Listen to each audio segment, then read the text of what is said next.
What did ancient humans do at night? Because it definitely wasn't scrolling their phones, watching Netflix, or setting an alarm for 6 a.m. When the sun went down, the world changed. No streetlights, no locked doors, no electricity, no glowing screens, no police, no emergency services, just darkness, fire, strange sounds, and predators moving somewhere beyond the edge of sight. Imagine sitting beside a small fire 20,000 years ago. The flames crackle, the air is cold, the stars stretch endlessly across the sky. Then suddenly, a distant howl. A branch snaps in the darkness. Something moves between the trees. You can't see it, but you know it's there. For ancient humans, night wasn't simply the end of the day. Night was survival time. And yet, despite the dangers, some of humanity's most important moments happened after sunset. Humans weren't the strongest animals. They weren't the fastest. They didn't have claws, fangs, or thick fur. Compared to many predators, they couldn't even see very well in the dark. So how did they survive? Part of the answer was fire. Fire changed everything. It provided warmth during cold nights. It helped keep many predators at a distance. It extended the day beyond sunset. Most importantly, it brought people together. The fire became the center of human life. Around it, families gathered, hunters rested, children listened, elders spoke. And something extraordinary happened. People told stories. Today's stories are entertainment. Back then, stories were survival tools. A hunter might explain how he escaped a dangerous animal. An elder might describe where food could be found during a drought. Parents might teach children which plants were poisonous and which were safe to eat. Knowledge wasn't written in books. There were no schools, no internet, no libraries. Everything people knew existed inside human minds.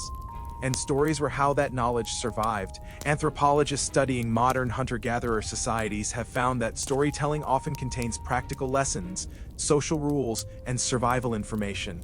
In many ways, stories became humanity's first database.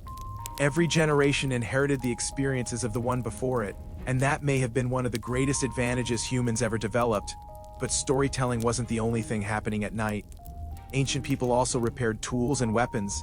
A damaged spear could mean going hungry.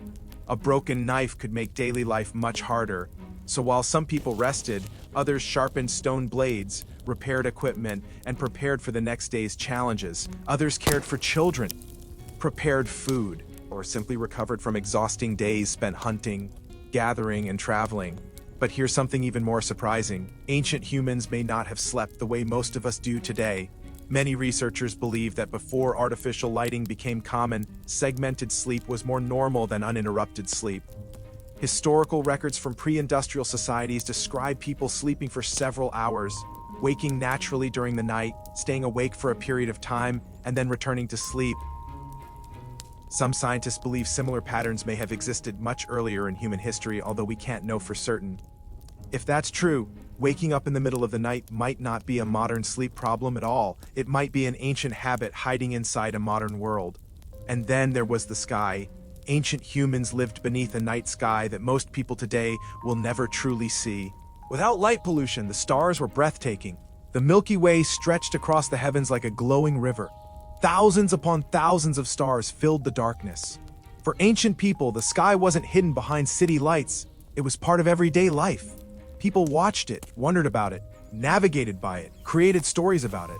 Long before science existed, humans looked upward and asked questions. Who are we? Where did we come from? What are those lights above us? Those questions may seem simple, but they eventually led to astronomy, exploration, navigation, and some of humanity's greatest discoveries. Night didn't just help humans survive, it inspired humans to think, and perhaps that's one reason darkness still affects us today. The human brain evolved in a world where darkness often meant uncertainty.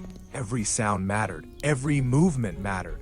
A rustling bush might be harmless, or it might be dangerous. Being alert after sunset helped our ancestors stay alive. Even today, many people feel more cautious in the dark, not because darkness itself is dangerous, but because our brains were shaped by thousands of generations that learned to respect it. And here's the strangest part of all. Ancient humans likely spent far less time alone than modern humans do. Today, many people spend hours isolated with headphones, screens, and private rooms.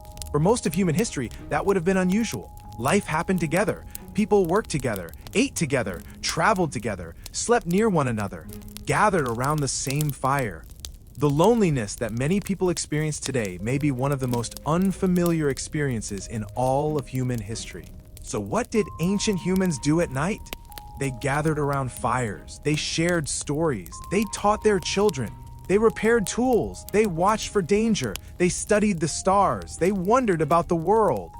And while doing all of that, they slowly built the foundations of human culture. The next time you wake up during the night, or stare at the stars, or feel slightly uneasy walking through darkness, remember this: a small part of your mind is still connected to those ancient humans sitting around a fire thousands of years ago. The world has changed. The cities are bigger, the lights are brighter, the dangers are different. But deep inside, the human brain still remembers the night.